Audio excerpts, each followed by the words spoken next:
Download another dumb one.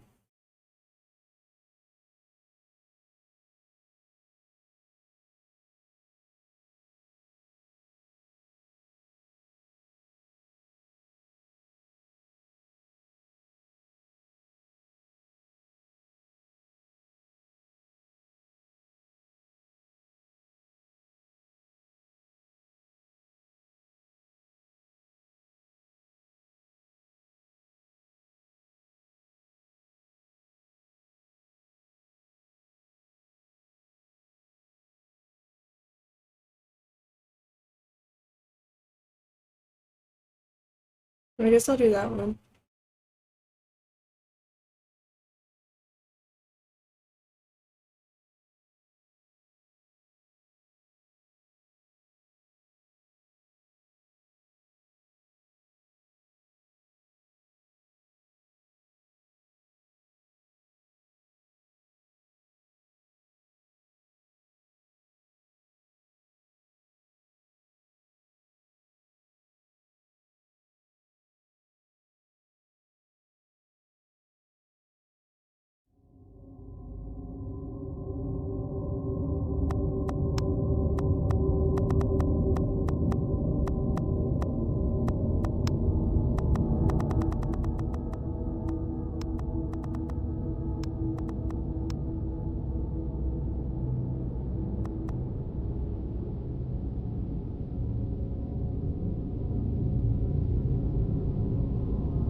Dagon is a faithful and interactive adaptation of H.P. Lovecraft's work, focused on story and atmosphere.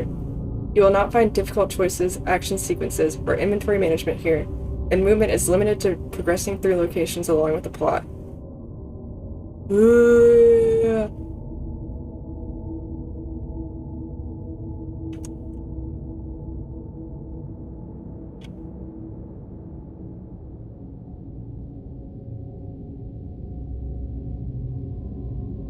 Did I not spell Cthulhu right?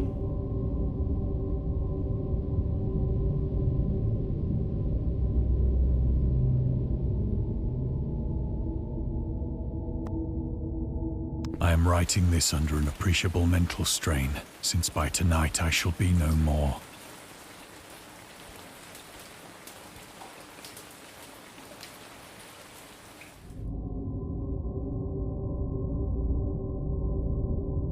Early game encounter interactive elements, some of them interesting facts, cool. And trivia, Elder Song. Okay.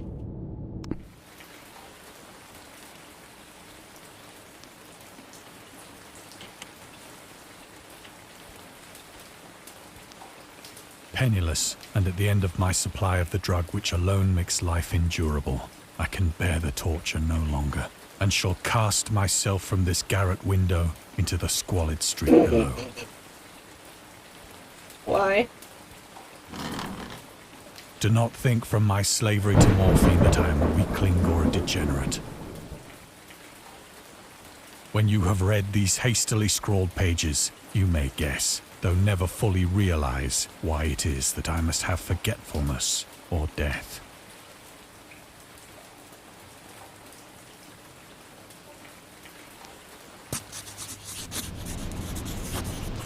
It was in one of the most open and least frequented parts of the broad Pacific that the packet of which I was supercargo fell a victim to the German sea raider.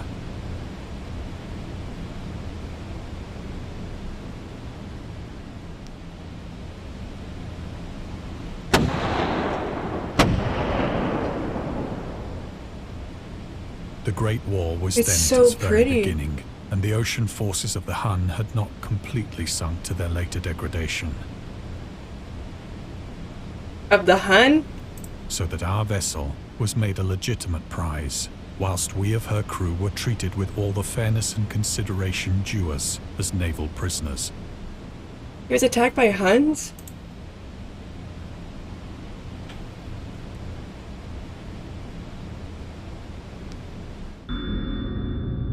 Okay, yes. They were. The Huns were Central Asian nomads who established a dominion in Europe and invaded the Roman Empire in the 5th century AD. They were known as brutal, deadly warriors and masters of quick raids who also developed powerful composite bows, lassos, and early siege weapons. During World War I, the British used the word Hun as a synonym for Germans in order to emphasize their brutality. However, the term originated when the German Emperor Wilhelm II gave a speech to his troops on the 27th day on 27th July 1900, before they embarked to China. Should you encounter the enemy, he will be defeated. No quarter will be given. Prisoners will not be taken. Whoever falls into your hands is forfeited. Just 1,000 years ago, the Huns, under their King Attila, made a name for themselves, one that even today makes them seem mighty in history and legend. May the name German be affirmed by you in such a way in China that no Chinese will ever again dare to look cross-eyed at a German. The refusal to take prisoners was a clear breach of the laws and customs of war adopted during the First Hague Convention of 1899? What?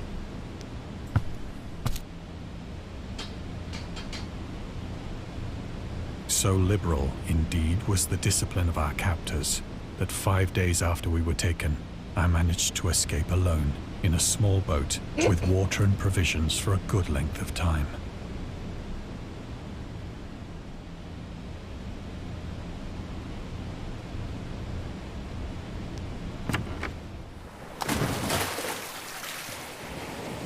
When I finally found myself adrift and free, I had but little idea of my surroundings.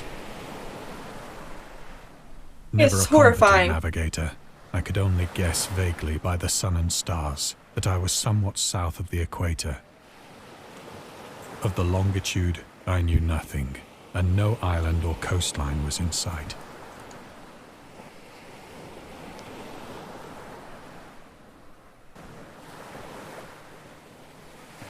You don't hear it?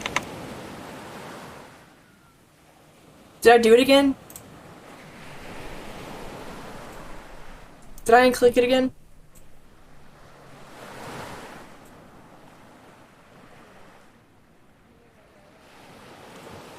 That's you then.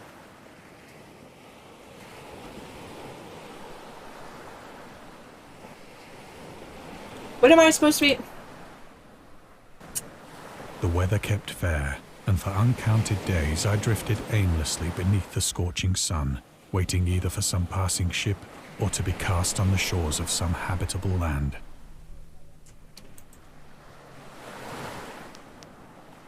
How does he have water? But neither ship nor land appeared, and I began to despair in my solitude upon the heaving vastness of unbroken blue. The change happened whilst I slept. Its details I shall... For my slumber, though troubled and dream-infested, was continuous.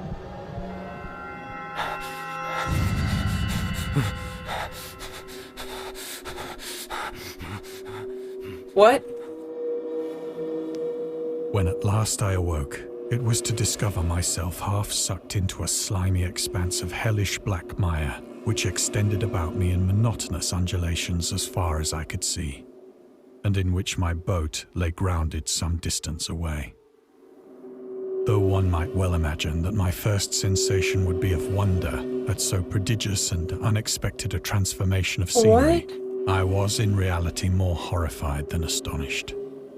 For there was in the air and in the rotting soil a sinister quality which chilled me to the very core.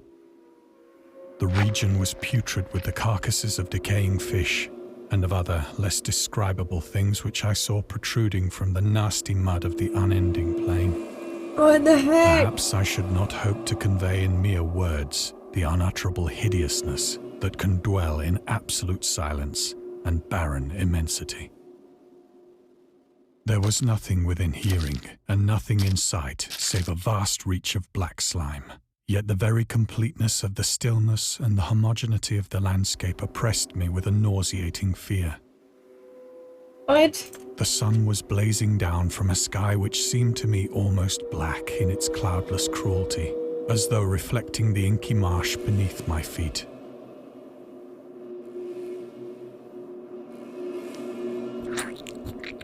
Ew!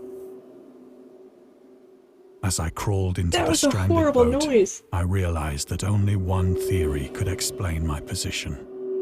Through some unprecedented volcanic upheaval, a portion of the ocean floor must have been thrown to the surface, exposing regions for which innumerable millions of years had lain hidden under unfathomable watery depths. Why are there so many So great was the octopi? extent of the new land which had risen beneath me that I could not detect the faintest noise of the surging ocean, straining my ears as I might. Nor were there any seafowl to prey upon the dead things. Those aren't dead. Those are moving.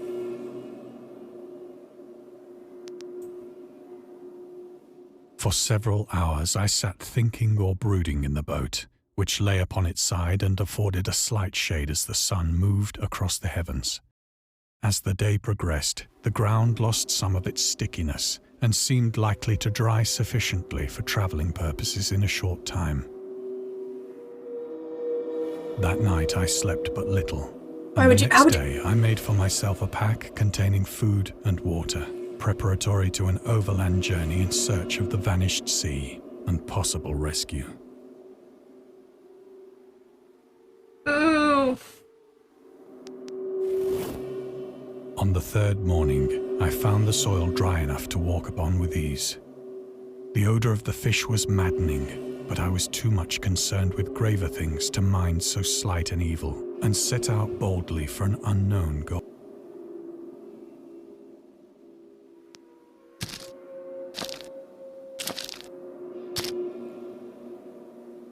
All day I forged steadily westward, guided by a faraway hummock which rose higher than any other elevation on the rolling desert. What is that? What is that? It's a whale.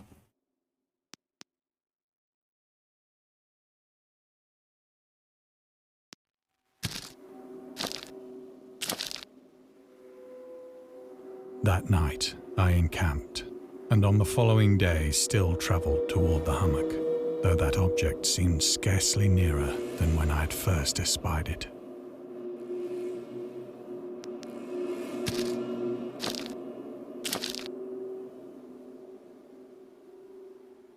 What is happening?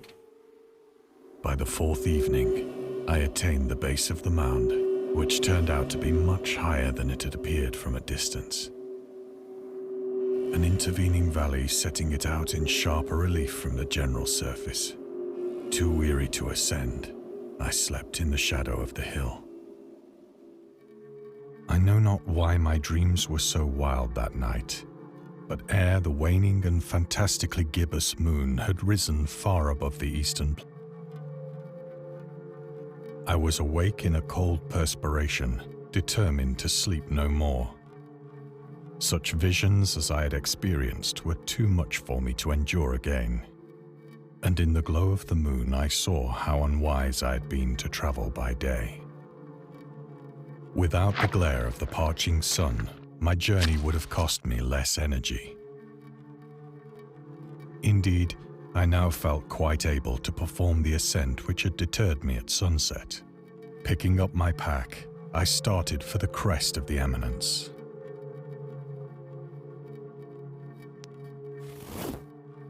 I have said that the unbroken monotony of the rolling plain was a source of vague horror to me.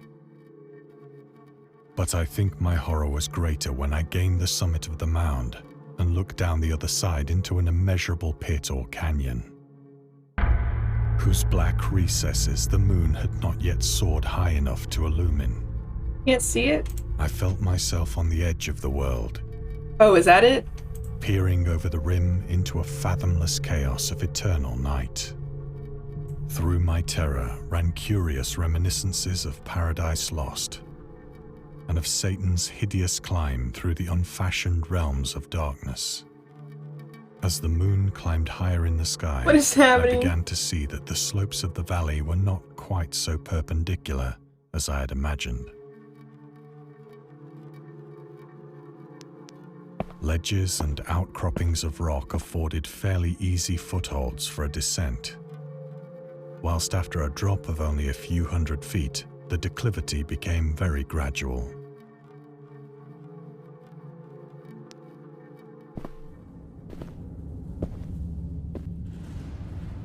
Urged on by an impulse which I cannot definitely analyze, I scrambled with difficulty down the rocks and stood on the gentler slope beneath, gazing into the Stygian deeps, where no light had yet penetrated.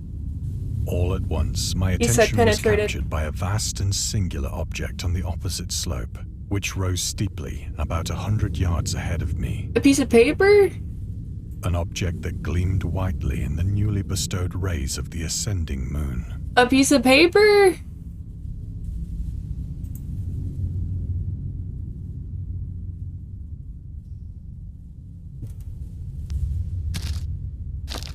Penetrate this.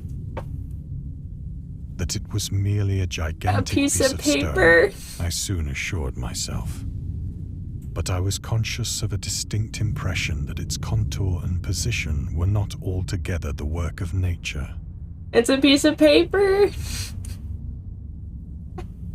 I'm sorry that. A closer scrutiny filled me with sensations I cannot express. Sensations? For despite its enormous magnitude, and its position in an abyss which had yawned at the bottom of the sea since the world was young, I perceived beyond a doubt that the strange object was a well-shaped monolith, whose massive bulk had known the workmanship and perhaps the worship of living and thinking creatures. Dazed and frightened, yet not without a certain thrill of the scientist's or archaeologist's delight, I examined my surroundings more closely.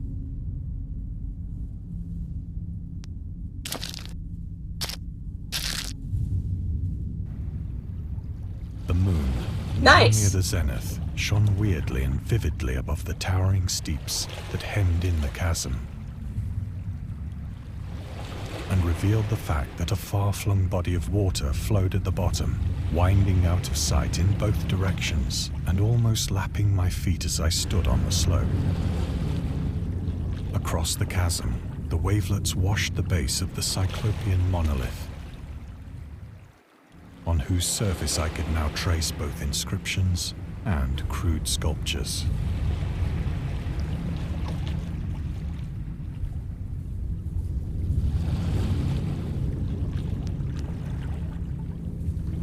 The writing was in a system of hieroglyphics unknown to me and unlike anything I'd ever seen in books, consisting for the most part of conventionalized aquatic symbols such as fishes, eels, octopi, crustaceans, mollusks, whales, and the like. Several characters obviously represented marine things which are unknown to the modern world, but whose decomposing forms I had observed on the ocean-risen plain. It was the pictorial carving, however, that did most to hold me spellbound. Because I have to buy this Stanley Parable.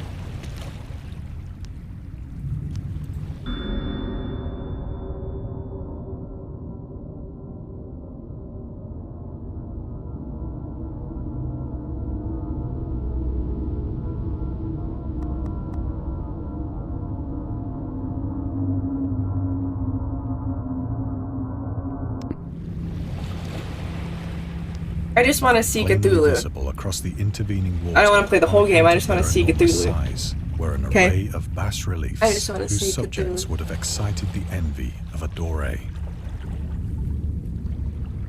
I think that these things were supposed to depict men, at least a certain sort of men. Though the creatures were shown disporting like fishes in the waters of some marine grotto, or paying homage at some monolithic shrine which appeared to be under the waves as well. Of their faces and forms I dare not speak in detail, for the mere remembrance makes me grow faint, grotesque beyond the imagination of a Poe or a Bulwer. Ooh! They were damnably human in general outline, despite webbed hands and feet, shockingly wide and flabby lips. Flabby lips. glassy, bulging eyes, and other features less pleasant to recall. Curiously enough, they seem to have been chiseled badly out of proportion with their scenic background. For one of the creatures was shown in the act of killing a whale, represented as but little larger than himself. I remarked, as I say, their grotesqueness and strange size. They're huge. But in a moment decided that they were merely the imaginary gods of some primitive fishing or seafaring tribe. Some tribe whose last descendant had perished eras before the first ancestor of the Piltdown or Neanderthal man was born. Awestruck at this unexpected glimpse into a past beyond the conception of the most daring anthropologist, I stood musing whilst the moon cast queer reflections on the silent channel before me. Yo, there's gay people in this pond? Then, suddenly, I saw it. Saw what? Oh. Oh. Hell yeah, brother. The gays are coming. The gays are coming.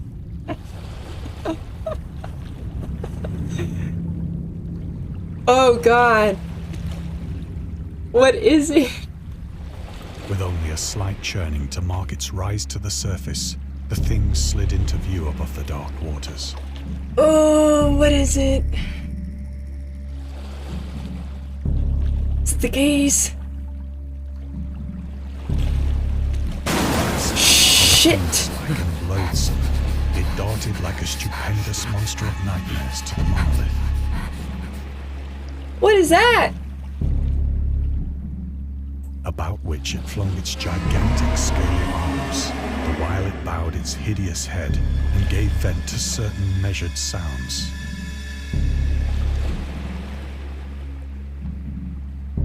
I think I went mad then.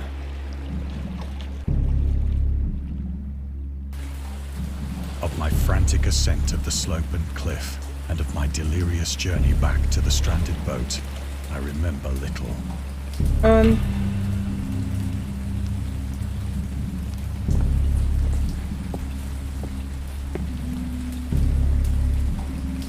I believe I sang a great deal and laughed oddly when I was unable to sing. What?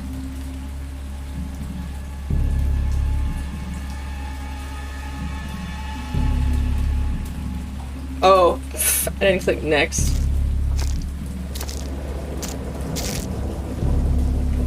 What is happening? I have indistinct recollections of a great storm sometime after I reached the boat. At any rate, I know that I heard pearls of thunder and other tones which nature utters only in her wildest moods. Hold on.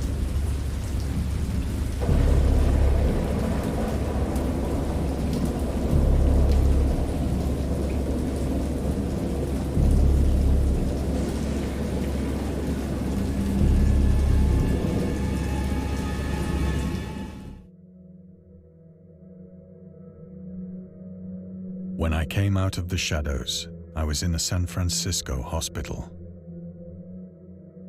What? Brought thither by the captain of the American ship which had picked up my boat in mid-ocean.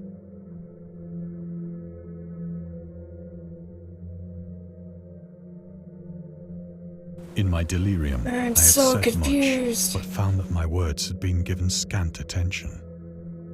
Did they give me a... Did they give me a tablecloth as a blanket? What?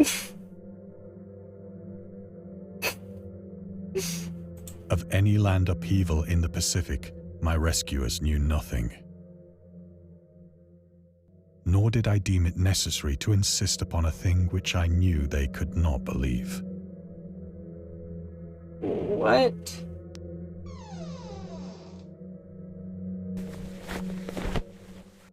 Once I sought out a celebrated ethnologist. What's an ethnologist? An and amused him with peculiar questions regarding the ancient Philistine legend of Dagon, the fish god.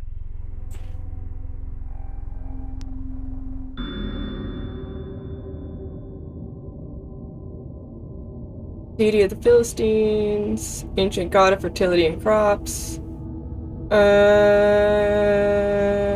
patron saint of war conquest, mistakenly taken for a fish god. In Lovecraft's work, he's an underwater deity ruling over the deep ones, a humanoid race with fish traits that reside in the oceans. He's worshipped by a secret cult called the Esoteric Order of Dagon.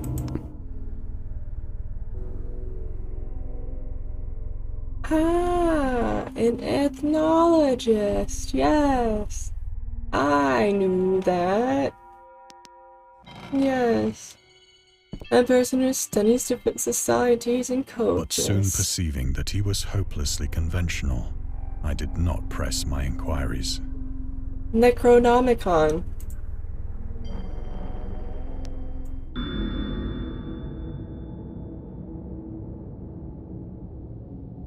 Ah, cool. So they're friends. He's controversial.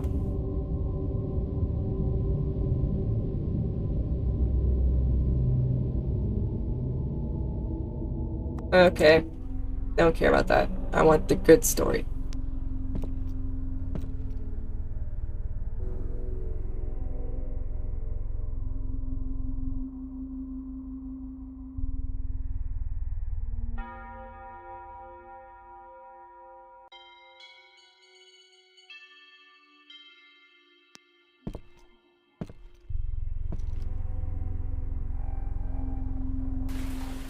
It is at night, especially when the moon is gibbous and waning, that I see the thing. What thing? I tried morphine, but the drug has given only transient surcease and has drawn me into its clutches as a hopeless slave. So now I am to end it all, having written a full account for the information or the contemptuous amusement of my fellow men. What's up with your house, bro?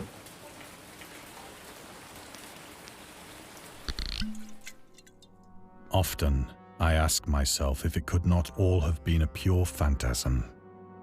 A mere freak of fever as I lay sun-stricken and raving in the open boat after my escape from the German man-of-war. This I ask myself, but ever does there come before me a hideously vivid vision in reply. I cannot think of the deep sea without shuddering at the nameless things that may at this very moment be crawling and floundering on its slimy bed, worshipping their ancient stone idols and carving their own detestable likenesses on submarine obelisks of water-soaked granite. They're walking? I dream of a day when they may rise above the billows to drag down into their reeking talons the remnants of puny, war-exhausted mankind. Of a day when the land shall sink and the dark ocean shall ascend amidst universal pandemonium.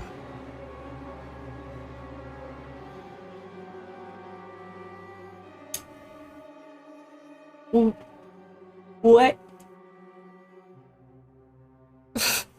What?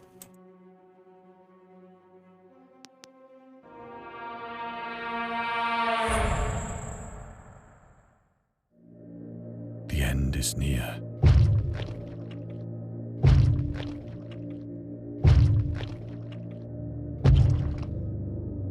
I don't want what you're selling.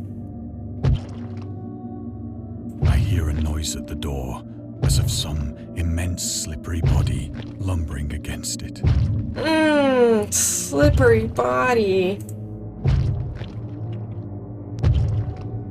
It shall not find me. Where are you gonna hide?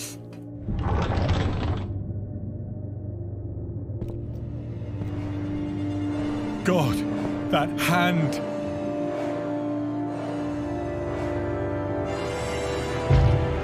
The window! The window!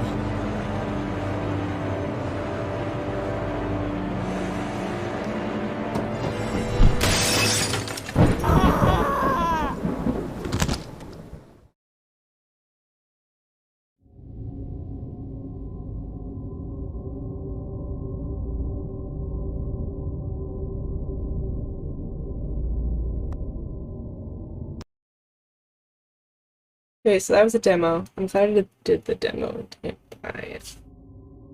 Like it's a well-made game, just not for me, I guess. Um, I'm not big on like the story click through. So yeah. Cool.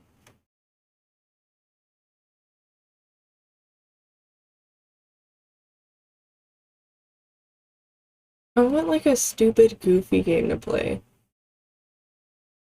Let's see.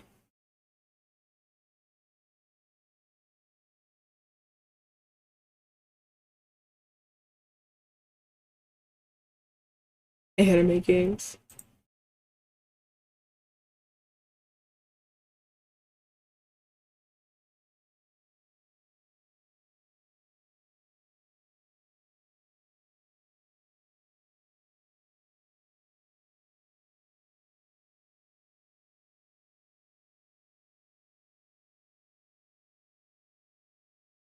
Ooh.